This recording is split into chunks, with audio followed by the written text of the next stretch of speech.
피케티가 글로벌 자산세를 얘기하면서 실제로는 미국은 할 수 있을 것이다. 그러니까 전체는 못하지만 미국처럼 거의 대륙이잖아요. 그런 데는 할 수 있을까. 그리고 또 하나 피케티가 은근히 생각한 거는 EU였어요. EU도 일단 하나의 체제잖아요. 그리고 여러 나라가 있으니까 유럽은 유럽 의회 같은 데서 합의해서 할 수 있지 않을까라는 얘기를 했지만 제가 보기엔 더 가능한 건 동아시아입니다. 특히 지금 얘기한 건 토빈세잖아요. 그러니까 동아시아야말로 유일하게 돈이 몰려드는 나라예요. 산유국 빼고든. 그리고 금융위기라는 건 뭐냐면, 외환위기라는 건 뭐냐면 돈이 빠져나갈 때 문제가 되는 거거든요. 돈이 들어와서 흥청망청하다가 한국 경제 안 좋을 것 같으면 일시에 빠져나가잖아요. 그때 달러로 바꿔달라는데 바꿔줄 달러가 없으면 그게 외환위기잖아요. 그러니까 동아시아는 들어오는 돈, 유입을 갖다 막을 필요가 있습니다. 나갈 때 막으면 문제가 돼요. 나갈 때 막으면 다 투자자 국가재소권에 걸립니다. 그러나 들어오는 걸 막는 건 괜찮아요. 그 들어오는 걸 막는 게 토빈스입니다. 들어올 때 1% 세금을 내고 들어와라 그러면 확 줄어요. 한번이는 안 들어오니까. 근데 이 동아시아는 그 부분에 대해서는 이해가 일치되기 때문에 중국하고 한국하고 일본이 토빈세 도입하는 건 가능합니다. 그리고 지금 점점 동아시아의 비중이 커지기 때문에 할 수 있고, 제가 보기엔 유럽, 미국, 동아시아 중엔 동아시아가 더 토빈세 도입을 할 가능성이 더 높아요. 그건 중국이 하겠다 그러면 하는 거예요, 그냥. 중국이 그걸 할 가능성은 꽤 있습니다.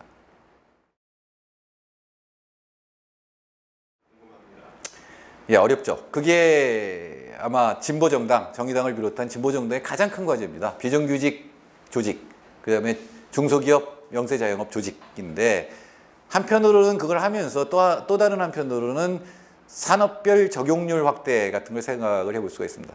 그 뭐냐, 프랑스도 역시 마찬가지로 조직률은 10%지만 그 산업에서 임금 인상률이 결정이 되면 다른 노조가 조직되지 않은데도 다 적용을 하는 거죠. 이건 발상은 간단해요.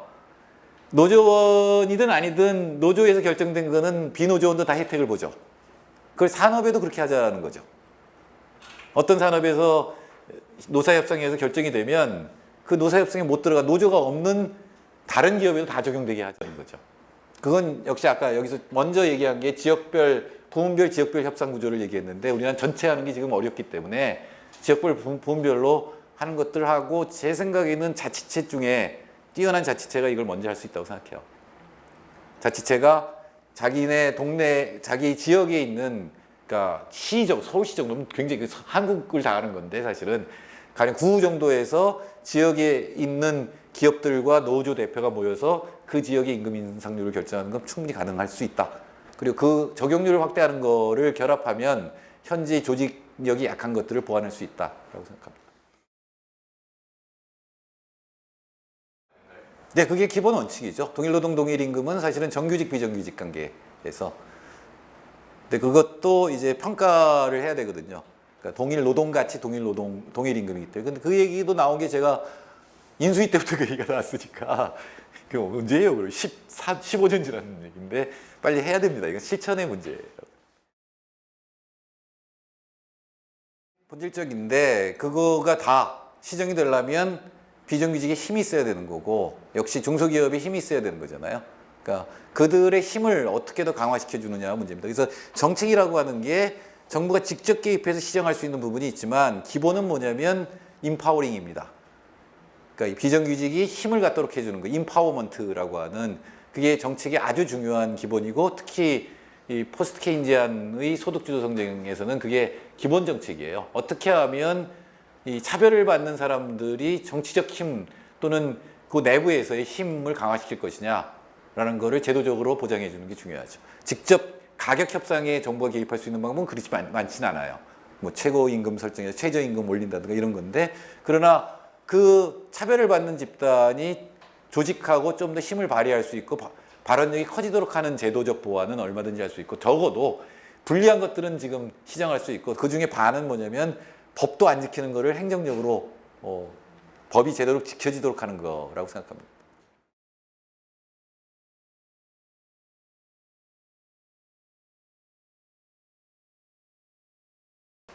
네, 그걸 중위소득으로 바꿔버리면, 불평등이 굉장히 심하면 중위소득이 제로일 수도 있어요. 극단적으로 한 사람이 우리나라 국민소득을 다 가져가고 나머지는 0이다. 그럼 중위소득 0이에요. 평균소득은 지금 평균소득하고 같죠. 그래서 평균 소득이 50%하고 중위소득 50%는 굉장히 다릅니다.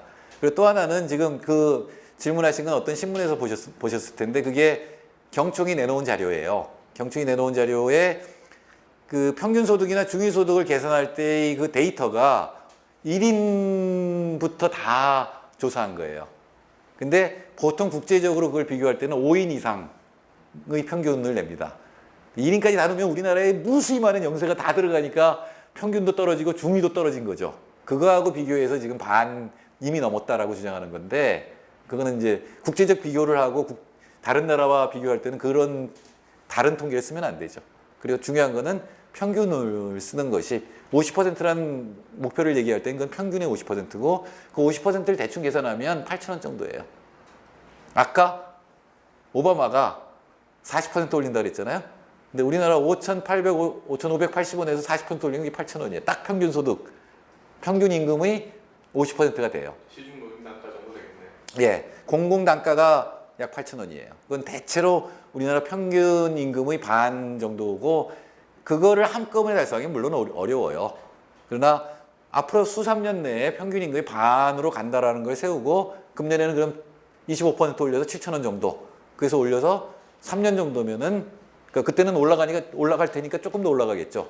그래서 평균 임금이 50% 달성한다. 이런 로드맵을 만드는 것도 최저임금위원회에서 할 수 있는 일이거든요. 사실은 대법원 판결이 내려도 사내하청 같은 경우는 안 듣죠. 지금 우리나라는 법을 안 지켜서 되는 문제도 많아요. 그러니까 항상 그 동일노동가치 동일임금 얘기할 때 하는 대표적인 얘기가 왼쪽 바퀴 오른쪽 바퀴잖아요. 네, 맞아. 그랬더니 그랬더니 이제 다 정규직으로 해버리고 이제 바퀴라는 건 전부 비정규직으로 하고 네. 뭐 그런 식으로 해서 직종별 차별을 하는 거잖아요. 네. 네. 그것도 시정을 해야 되겠죠. 제가 평등이 어디까지 평등의 상상이 어디까지 갈 수 있느냐를 노르웨이에서 봤어요. 노르웨이에서는 특히 성차별에 대한 게 있는데 가령 우리나라가 그러니까 거기 가서 그때 쟁점은 이거였어요. 그러니까 보통은 의사는 남성직이고 간호사는 여성직이라고 생각하잖아요. 실제로 노르웨이에서도 상당 기간 있었어요. 그래서 간호사들은 여성이 많고 의사들은 남성이 많은데 당연히 똑같은 20년 차라도 내과 가정과 수간호사 임금 격차는 차이가 나겠지, 임금은. 그거를 동일하게 만들자가 논의되고 있었습니다. 그러니까 입사부터 연수가 같으면 그게 의사직이든 간호사직이든 같은 월급을 받아야 된다는 거죠. 그게 평등의 개념입니다. 우리가 생각하기는 상식을 벗어났어요. 그러나 그게 노르웨이에서는 법적, 정치적 쟁점이 될 정도인 거죠. 사실은 진짜로 생각해 보면 사람은 다 타고 태어난 게 다르고 자기 일 열심히 하는데 임금이 그렇게 다른 이유가 뭘까를 생각해 보면 적절하게 대답하기가 참 힘듭니다. 그러면 이 지금 직종별로 임금 차이가 많이 안 나도록 그것도 조정을 해야 되겠네요. 그럼요. 그럼요. 저는 그거 안 믿어요. 경제학자들이 얘기하는 생산성 격차 이런 거 안 믿어요. 한계 생산성 그런 거 안 믿습니다. 제가 농담처럼 하는 얘기지만 10년 전에는 우리 과에서 뭐 삼성에 취직한 애도 있으니까 한 10배 차이 났어요. 한계 생산 역설에 의하면 그러니까 사회에 기여하는 바가 걔가 나보다 10배 많은 거죠. 뭐 거기까지는 인정하겠다고요. 나는 술 먹고 노는 시간도 많으니까. 근데 지금 100배예요. 역시 100배나 나보다 사회에 더 기여한다. 이것도 인정 못하겠다.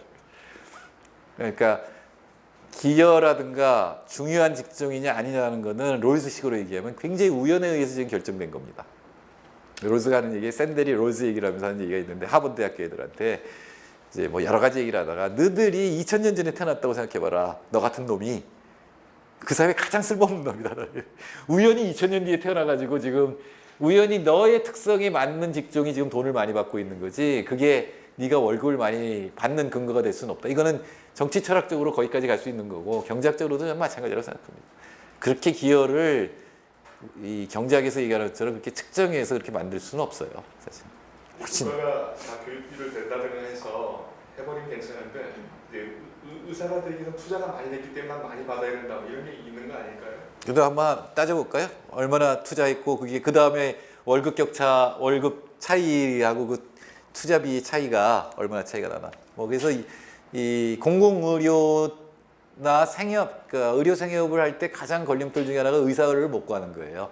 기본적으로 평균으로 높기 때문에 그러면 공공의사들을 만들기 위해서 국가가 교육비를 다 대고 그래서 그러니까 의료 생협이든 공공의 의무 연수를 늘리는 뭐 이런 것도 뭐 상정을 할 수 있죠. 그러나 저는 전체적으로 직종 간 임금 격차 줄어들어야 되고 전문직도 마찬가지라고 생각해요. 전문직은 의도적으로 독점을 만든 거, 인위적으로 독점을 만든 거잖아요. 자격 시험을 봐가지고 늘어나지 못하도록. 물론 그거는 그냥 시장에 맡겨놓으면은 엉터리 의사 나와갖고 사람이 죽으니까 변호사든 의사든 이렇게 만든 건데 독점의 혜택을 누리는 거고 수를 늘리는 건 절대 반대잖아요. 근데 전문직이기 때문에 누리는 이 독점의 폐해를 막는 방법은 사실은 자기 품격을 유지하는 겁니다. 그러니까 윤리예요, 윤리. 가령 히포크라테스 선서라든가 이 변호사의 윤리를 지켜야 되는 건데 그게 망가지면서 그냥 시장 논리에 의해서 이 격차가 더 심해진 거죠.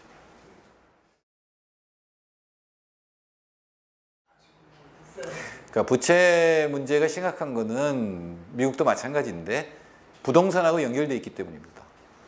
그러니까 부채가 늘어난 이유도 부동산하고 연결시켜서 부채가 확 늘어나게 만들었지만 부채 문제 심각한 거는 부동산하고 연결돼서 부동산 가격이 떨어지는 순간 이 빚을 갚는 게 불가능해지고 너도 나도 집을 내놓는 순간 더 떨어지고 파산이 더 늘어나게 돼 있는 거거든요. 그래서 부동산 가격이 더 이상 올라가면 안 됩니다. 그러니까 부채 문제가 안 터지게 하는 방법은 부동산 가격이 계속 올라가는 동안은 부채 문제는 안 터져요. 그러니까 근데 그렇게 되면 안 되잖아요. 특히 아이들을 향해서는 안 되고 부동산 쪽으로 돈이 몰려가는 건 더 안 되기 때문에 부동산 가격이 서서히 떨어지게 하면 되는데 서서히 떨어지게 할 방법이 별로 없거든요. 그러니까 문제는 공급이 집이 쏟아져 나왔을 때 폭락으로 안 이어지게 하려면 정부가 사들이면 돼요. 한쪽에 사들이면 떨어지는 속도가 떨어질 거 아니에요. 그걸 스케줄을 만들고 정부 재정이 없으면 국민연금으로 사들여도 돼요. 국민연금이라는 게 뭐예요? 결국 노후 복지 아니에요. 집 사들여서 노인들 살게 해주면 될 거 아니에요. 그리고 그 임대료는 국민연금 평균 수익률만 받으면 되는 거 아니에요. 예를 들어서 어떤 사람이 도저히 빚을 못 갚아서 집을 내놨다. 그럼 그 사람이 그동안 그 집값이 뭐 산 거보다는 같든가 조금 낮게 정부가 사들이고 이 사람 집을 내놨으니까 갈 데가 없잖아요. 계속 살겠다면 살게 해주면 되죠. 대신에 국민연금의 평균 수익률만큼 임대료를 내면 되죠. 그러면 공공주택이 확 늘어날 거 아니에요. 공공보유가. 그러니까 주택의 공공소유도 늘리면서 주택값이 폭락하는 걸 막으면서 서서히 줄여나가면 그리고 GDP가 조금씩이라도 늘어난다면 특히 임금이 늘어난다면 빚의 비중은 줄어들겠죠. 빚은 줄어들게 돼 있죠. 그러니까 그러니까 이게 가격이 터진다는 건 뭐냐? 금융위기가 오는 거거든요. 그리고 그거는 부동산하고 연결돼 있다고요. 그거를 막으면 서서히 줄여나갈 수 있습니다. 그러나 지금 정책은 이 정부의 정책은 경기를 살리기 위해서 빚 더 지라는 거거든요. 그래서 가격이 더 올라가면 그건 결국 떨어지게 돼 있단 말이죠. 그러니까 지금 그거에 대해서 금리가 올라가면 굉장히 큰 일이 벌어질 것처럼 얘기하지만 그렇진 않아요. 금리가 올라가서 문제가 되는 거는 첫째는 이제 미국이 금리를 어떻게 올릴 거냐 굉장히 천천히 올릴 겁니다. 왜냐하면 지금 연방준비제도 이사회 의장이 옐런이라고 하는 노동경제학 출신인데 고용의 문제가 된다고 하면은 이 금융정책을 굉장히 신중하게 할 거고 지금 원래 미국이 연초에 예측했던 것보다 경제가 나빠요 지금. 그렇기 때문에 급격하게 금리 인상은 하지 않을 거고요. 올리더라도 천천히 할 건데 그게 우리나라에 미치는 영향은 뭐냐면 한국하고 금리 격차 꽤 있는데 미국하고 근데 미국이 금리 인상을 하면 줄어들잖아요. 그럼 한국에 들어왔던 돈이 빠져나가는 거예요. 그 빠져가는 속도가 굉장히 빠를 때 문제가 되는데 제가 보기에는 그렇게 빨리 빠져나갈 것 같지는 않아요. 물론 인위적으로 주식시장을 키워놓으면 그렇게 돼요. 인위적으로 키워놓으면 그렇게 될 수가 있는데 지금은 그렇게 빠른 속도로 빠져나갈 것 같지는 않고 그건 과장되어 있습니다. 그리고 지금 우리나라 외환 보유고를 보더라도 이 투기를 해가지고 한국에 들어왔다 빠져나간다 이거는 조금 생각하기 어렵습니다. 그래서 미국 금리 인상으로 인한 한국 경제 위기설은 제가 보기엔 과장돼 있어요. 그건 2009년보다도 훨씬 나아졌죠. 우리나라의 금융시장의 문제는 그거보다는 그러니까 달러가 빠져나가서 생기는 충격보다는 그거를 줄이려면은 금리를 올리면 우리도 따라 올려야 되거든요. 그게 지금 가계부채에 영향을 미치는 게 훨씬 커요. 그러니까 금리를 낮추는 거에 제가 반대 안 하거든요. 왜냐면 지금 너무나 어려우니까. 근데 금리를 낮추면서 그거를 가계부채를 늘리는 쪽의 정책을 여기다 붙이면 최악이에요. 금리를 낮추되 가계부채가 늘어나지 못하도록 하는 정책 또는 부동산을 주식과 부동산 투기를 억제하는 정책을 같이 쓰면 되는데 한은은 낮추고 재경부는 그걸 이용해서 더 부채를 늘리는 정책을 쓰면 그게 폭발하는 메르스예요. 근데 그렇게 될 것 같아요. 내가 보면 틀림없이 최경환이 추경과 함께 또 한 번의 투기적인 뭘 또 규제 완화하는 걸 또 내놓을 것 같아요. 그렇게 되면 박근혜는 뭐 임기 중에 나 같으면 둘 텐데 아마 스스로 그만두지는 않을 것 같고 어쨌든 뭐 임기를 못 채우는 일도 벌어질 수 있습니다. 경제적인 이유로. 그 엄청난 파장이 있을 수 있다는 말씀. 예, 근데 그게 외국 때문이 아니라 내부의 문제 때문에, 내부 가계부채나 부동산 문제 때문에.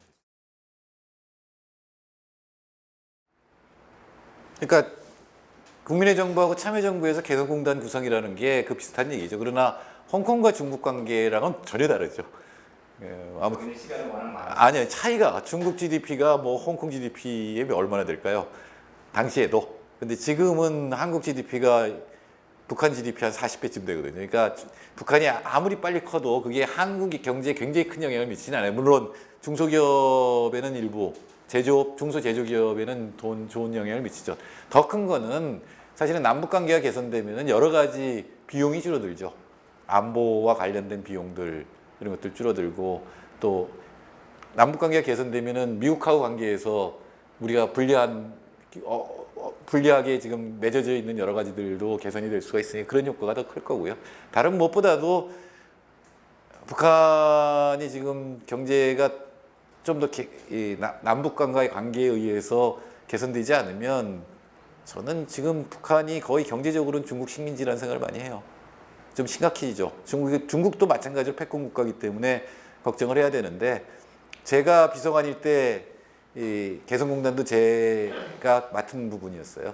그때는 한국 그러니까 참여정부 끝까지도 마찬가지였을 텐데 북한에 대한 외국 투자가 한국 투자가 1위였는데 지금 뭐 압도적으로 중국이 1위로 바뀌었으니까 가령 이제 하나만 예를 들면 개성공단은 남한하고 하고 북한 입장에서 저쪽 신의주는 중국이랑 하고 그다음에 이쪽 나진 선봉 쪽은 러시아, 일본, 한국하고 한다는 게 원래 북한의 구도였어요.